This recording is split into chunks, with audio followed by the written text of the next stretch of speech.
봄날에 사람아 흰 구름 앞에 흰 구름 바라가던 길 멈추고 요만큼 눈파리하고 서 있는 이것도 실은 내게로 가는 여러 길목의 한 기막쯤인 셈이요.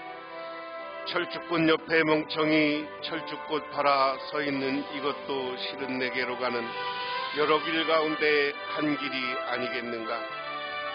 마치 철쭉꽃 눈에 눈물 고이도록 바라보고 있노라면 가슴에 철쭉꽃물이라도 베어 울 듯이 흰 구름 비친 웃음물이라도 하나 고여올 듯이 사람아 내가 너를 두고 꿈꾸는 이거 눈물겨워하는 이거 모두는 내게로 가는 여러 방법 가운데 한 방법인 것이다. 숲속의 헨새길같이 샛길인 셈인 것이다. 우리를 사랑하시는 하나님 아버지, 오늘도 하나님께서 저희들 불러주셔서 이렇게 주님의 제단에 모여서 하나님 이 예배를 받아주시고 오늘 주님을 경배하고 찬양하며 또한 각 가정에 하나님의 축복을 간구하는 모든 가정 위에 하나님께서 영원한 축복을 내려 주시옵소서. 하나님 나라의 은총을 내려 주시옵소서. 그래서 우리의 북명교회가 부흥하고 우리 교회에 속한 모든 가정들이 하늘의 축복을 누리며 행복과 기쁨이 가득 채워지게 하옵소서. 지금까지 있는 환난과 근심은 물러가고 하나님이 주시는 희망과 기쁨만이 가득 차게 하옵소서. 예수님 이름 받들어 기도드리옵나이다. 아멘. 하나님의 말씀 봅니다. 하나님의 말씀 이사야 43장 8절부터 13절 구약성경 1020쪽입니다. 눈이 있어도 보지 못하고 귀가 있어도 듣지 못하는 백성을 이끌어내라. 열방을 모으셨으며 민족들이 해집하였는데 그들 중에 누가 이 일을 알려주며 이전 일들을 우리에게 들려주겠느냐. 그들이 그들의 증인을 세워서 자기들의 옳음을 나타내고 듣는 자들이 옳다고 말하게 하여 보라. 나 여호와가 말하노라. 너희는 나의 증인 나의 종으로 택함을 입었나니 이는 너희가 나를 알고 믿으며 내가 그인 줄 깨닫게 하려 함이라. 나의 전에 지음을 받은 신이 없었느니라. 나의 후에도 없으리라. 나 곧 나는 여호와라. 나의 구원자가 없느니라. 내가 알려주었으며 구원하였으며 보였고 너희 중에 다른 신이 없었나니 그러므로 너희는 나의 증인이요 나는 하나님이니라. 여호와의 말씀이니라. 과연 태초부터 나는 그이니 내 손에서 건질 자가 없도다. 내가 행하리니 누가 막으리요. 아멘. 그 들판은 분명히 버려진 땅이었다. 잡초가 무성했다. 아무짝에도 쓸모없는 땅처럼 보였고 어떤 과실도 낼 수 없을 것 같았다. 그런데 그것을 지나칠 때마다 그 한쪽 기둥이를 유심히 관심 있게 지켜보는 한 사람이 있었다. 그는 그곳이 잡초로 버려진 쓰레기 같은 땅이 아니라 놀라운 수확을 거둘 수 있는 비옥한 농토로 바뀌는 상상을 하곤 했다. 하루는 그 사람이 지나칠 때 그 땅 주인이 그곳에 서 있었다. 참 굉장한 땅이야. 그 사람이 혼잣말로 그러나 다소 큰 소리로 중얼거렸다. 그러자 그 주인은 당신이 가지시오 하고 말하였다. 그러자 그 주인은 만족스러운 얼굴을 바라보며 그렇다면 이제부터 이 땅은 당신이 가지시오 하고 말했다. 그 남자는 놀라서 물었다. 정말 제가 가져도 되는 겁니까? 주인 역시 같은 대답을 되풀이했다. 그렇소. 내가 이 땅을 당신에게 주겠다는 말이요.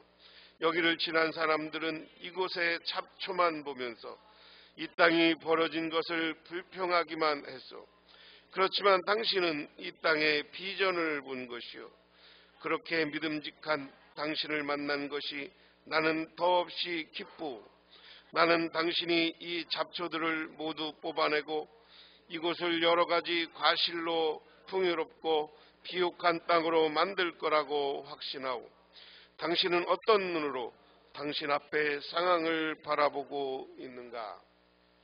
대부분 사람들이 잡초만 우거진 볼품없는 땅, 이렇게 생각할 때 그 땅을 보면서 무엇인가 심으면 대단한 수확을 할 수 있는 땅으로 본 사람, 그 사람이 그 땅을 갖는 것이고, 그 사람이 거기서 잡초 속에서도 아름다운 것을 수확하는 것이다. 말씀 살피기 한번 읽어볼까요? 시작. 바벨론 포로기에 있는 이스라엘에게 가장 필요한 것은 하나님의 구원입니다. 하나님의 구원만이 이스라엘에게 희망이 되고 위로가 됩니다. 이사야 선지자는 이스라엘이 지금 하나님의 징계와 심판으로 바벨론 포로기에 있었지만 그것이 끝이 아니라고 말씀합니다. 이스라엘은 하나님의 택하신 종이요 증인이기 때문에 반드시 하나님의 구원이 있을 것이라고 알려줍니다. 우리가 구약 성경을 공부하면서 아시리아, 바벨론, 페르시아, 로마, 그래서 로마 전에 이제 그리스, 알렉산더 대왕이 있던 그리스는 원래 마게도니아의 왕이었어요. 그래서 그 사람이 페르시아랑 전쟁에서 이겼고 그 다음에 이제 로마 제국으로 넘어가는 겁니다. 이게 다 이스라엘을 포로로 데리고 있다. 이스라엘을 멸망시켰구나. 이스라엘을 돌려보냈지만 속구였어요. 그래서 실질적으로는 저 아시리아 바벨론 이후에 이스라엘은 1948년까지 자기 나라를 독립해서 가지고 있지 않았던 나라가 이스라엘이다. 그래서 우리는 이 나라들은 기억하고 있어야 된다 하는 거예요. 그런데 이스라엘이 지금 이사야는 이스라엘 백성들이 포로로 잡혀갔던 시절이에요. 이 네 나라 중에 가장 잔혹하게 나라를 다스렸던 나라가 바벨론이에요. 바벨론은 그 나라를 점령하면 다 포로로 잡아갔어요. 지도자를 포로로 잡아가서 강제 노역을 시켰어요. 아시리아는 어떤 정책을 썼다고 그랬어요? 나라를 갖고 가면 민족성이 자꾸만 독립운동을 하니까 혼합정책을 썼다고 그랬어요. 혼합정책은 뭐예요? 서로 결혼시키는 거예요. 이스라엘 민족을 결혼시키고. 그래서 북왕국은 이때 망하고 이스라엘의 10지파는 이때 사라지고 마는 겁니다. 그 다음에 이제 페르시아는 돌려보내. 그러니까 자치는 인정하되 세금만 잘 바치면 돼. 로마도 그런 정책을 썼어요. 그래서 이 네 나라가 있지만 다스리는 방법은 조금 달랐다. 그런데 지금 본문은 이스라엘이 바벨론이라는 나라에 멸망당하고 포로로 돼 있으면서 오늘 배경은 그 다음에 이제 페르시아라는 나라, 메데라는 나라가 바벨론을 무너뜨리고 새로운 나라가 만들어져요. 그런데 이 나라들 중에 제일 짧았던 나라가 바벨론이에요. 70년 정도밖에 바벨론은 유지되지 않았어요. 왜 그래요? 어떤 나라고 강압정책을 쓰면 그거에 반대하는 사람이 많아지게 돼 있어요. 이제 페르시아한테 망하고 페르시아가 이스라엘 사람들을, 남한국 유다 사람들을 자기 나라로 돌려보내는 시점, 이게 이제 오늘 이사야 43장을 배경으로 하고 있다 하는 게 이제 그 말씀 살피기에서 바른 바벨론 포로기에 있는 이스라엘에게 가장 필요한 것 그랬습니다. 그래서 1번, 여호와 하나님은 너희 이스라엘을 무엇으로 택했다고 했습니까? 10절 한번 여러분 찾아서 읽어볼까요? 시작. 나 여호와가 말하노라. 너희는 나의 증인, 나의 종으로 택함을 입었나니. 나의 증인, 나의 종. 그 다음에 두 번째, 나의 구원자가 없다고 말씀하신 분은 누굽니까? 11절 같이 읽어봅니다. 시작. 나 곧 나는 여호와라. 나의 구원자가 없느니라. 나는 여호와라. 여호와 하나님이 구원자다라고 이야기했어요. 이스라엘 사람들이, 내가 그 설명을 여러 번 했는데, 하나님을 부를 때, 이스라엘 할 때, 엘로힘 부를 때는 어떤 하나님을 부르는 거라고 그랬어요? 엘자가 들어가면 창조주 하나님, 전능하신 하나님 뜻입니다. 그 다음에 이제 여기 우리는 이제 개역 개정에는 여호와 우리는 보통 이렇게 번역했는데, 그걸 그대로 이제 히브리어를 읽으면 야훼 이렇게 읽습니다. 근데 여호와 하나님은, 여호와라고 했을 때는 어떤 거라고 그랬어요? 전쟁에서 승리하게 하시는 하나님. 그래서 오늘 여기 말씀처럼 구원자 하나님, 그럴 때 여호와라는 표현을 썼다. 그래서 여호와라 나 외에, 그러니까 전쟁에 승리하시는 거룩하신 하나님 외에 이스라엘을 구원할 자가 없다 하는 겁니다. 그 다음에 말씀 묵상 보면 같이 읽어볼까요? 시작. 이제 더 이상 길이 없다고 여기면 절망하고 낙심합니다. 과거의 잘못이 오늘의 고난과 절망의 이유가 되었다면 끝없는 죄책감으로 주저앉아 버립니다. 하지만 그런 모습을 하나님은 결코 원하지 않습니다. 긍휼을 베푸시고 은혜를 주시는 분이기 때문에 그렇습니다. 그래서 하나님은 고난 가운데 있는 이스라엘 향해 아주 친밀한 사랑을 닮아 야고바라고 부르시며 구원을 약속하십니다. 오늘 우리도 야곱입니다. 이스라엘이 지금 바벨론 포로에서 있어요. 아직 회복되지 않은 시기죠. 그런데 이 시기에 자기들 처지를 보면 참 힘든 거죠. 많은 사람들이 우리는 하나님 앞에서 별로 전망이 없다 이렇게 생각하기 쉽다는 거죠. 그랬을 때 우리는 좌절하고 실망하는 사람이 있다. 하지만 좌절하고 실망하고 야곱이 가장 어려울 때 야곱은 하나님이 야고바하고 부르고 그 이름을 바꿔주시는 거 아니에요? 야곱이 자기 형한테 도망갔어. 그래서 자기 외삼촌 집에서 20년간 하다가 자기 재산 것 때문에 다툼이 생기니까 돌아와. 그래 돌아와서 야복강 나루터에서 돌아오면서 들으니까 형이 군대를 끌고 온다는 거 아니에요? 300명의 군대를. 그래서 나는 죽었다. 그래서 거기서 야복강에서 기도하다가 하나님의 천사를 만나는 거고 거기서 천사와 싸워서 이기는 거다. 그 이야기는 가장 절망적인 상황에서 하나님을 의지했을 때 하나님이 구원해주고 하나님이 축복해준다.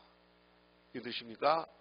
있을수록 하나님께 기도하면 하나님이 방법을 주실 줄 믿습니다.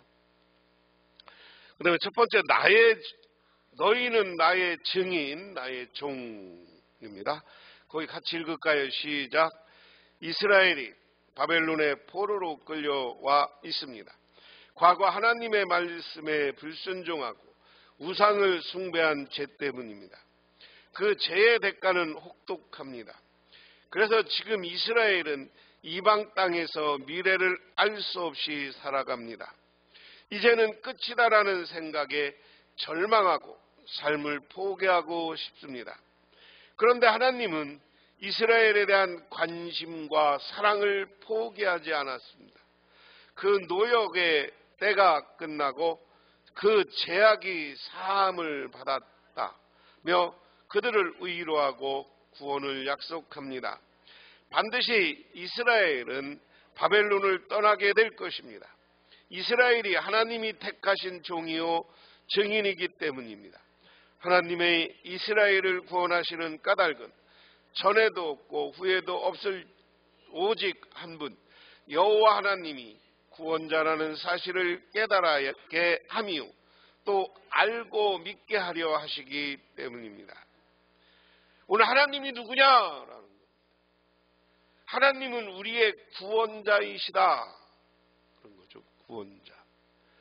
그래서 너희는 나의 증인, 나의 종. 무슨 얘기입니까? 너희들을 지금 바벨론의 포로로 와서 고생하지만 이제 너희들을 해방시켰고 다시 예루살렘에 돌아가서 예루살렘을 재건하게 할 것이고, 그리고 거기서 내가 한 일을 보면 너희들은 나의 증인이 될 것이다. 하나님이 한 역사, 하나님이 하신 놀라운 일을 보면 너희들은 나의 증인. 야, 우리 하나님은 구원의 하나님이야. 우리 하나님은 축복의 하나님이야 라고 너희들이 스스로 말하고 다닐 것이다. 이게 증인이라는 말이고요. 나의 종이라는 말은 그때부터는 우리가 하나님을 섬기면서 하나님에게 종노릇하는 것처럼 하나님의 말씀에 순종하고 살 것이다 하는 겁니다. 두 번째, 나의 구원자가 없다. 같이 읽습니다. 시작. 오직 구원은 여호와 하나님에게만 있습니다. 하나님의 구원은 바벨론에서 포로 상태로 살고 있는 이스라엘이 조국으로 돌아가는 귀환이요 회복입니다. 그것은 하나님의 새 창조입니다. 그래서 하나님의 구원은 창조와 연결됩니다. 창조하다, 히브리어로 바라라는 말이 가장 많이 쓰인 곳은 이사야서 17회이고 그중 40에서 55장에서 압도적으로 많이 쓰였습니다. 바벨론 포로기에 있는 이스라엘을 구원하고 회복하시는 하나님의 사역이 새로운 창조임을 가르쳐주는 것입니다.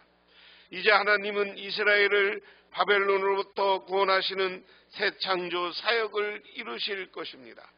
이스라엘 온 하나님이 하신 이 일에 대하여 증인입니다.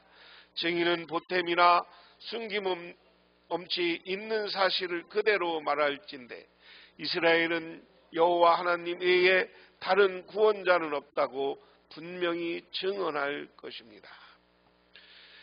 자, 이스라엘 백성들이 바벨론 포로에 돌아와서 하나님이 복 주신 것을 생각하면 그들은 하나님이 구원자라는 것을 어디 가서나 자연스럽게 이야기할 것이다. 이스라엘 백성들은 오늘 말씀 이사야서에서 전체적으로 40장에서 55장까지가 희망의 말씀인데요. 이 희망의 말씀을 믿고 사는 결과가 이스라엘을 유대인들이 지금 세계에서 우뚝 서고 경제를 지배하고 있고 뭐 이런 것을 이야기합니다.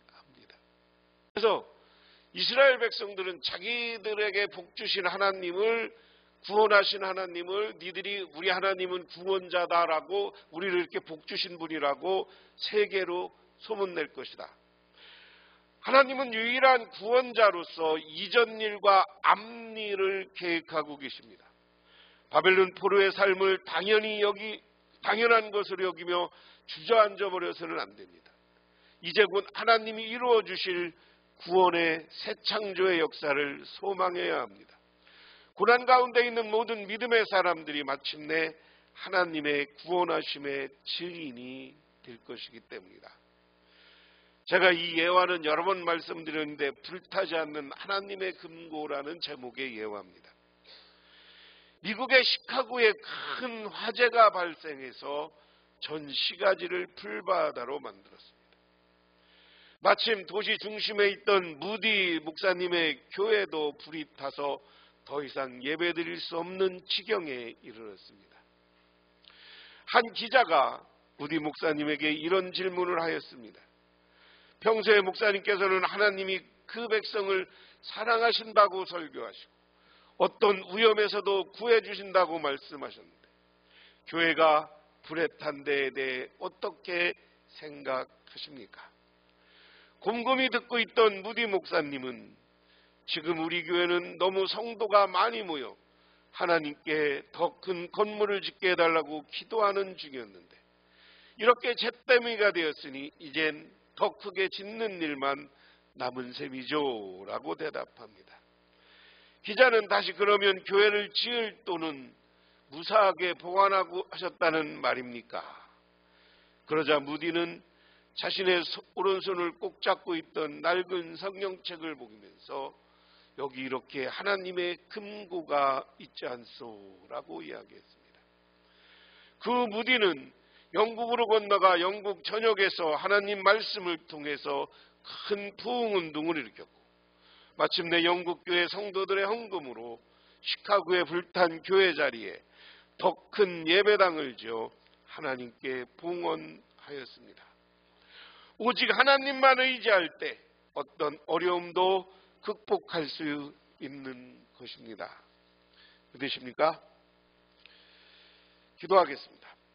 하나님 아버지 고맙습니다. 오늘 이렇게 주님의 제단에 나와 저희들 함께 하나님의 말씀을 묵상하고 예배로 서로 가정을 위해 기도하게 하여 주시는 은혜 감사합니다. 오늘 주신 말씀처럼 우리가 가장 절박한 상황에서 우리를 구원해 주시고 축복해 주시는 하나님을 바라보며 우리들 절망하지 않고 소망을 가지고 미래를 향해 살아가는 우리 모두가 되게 하옵소서. 예수님 이름 받들어 기도드리옵나이다. 아멘.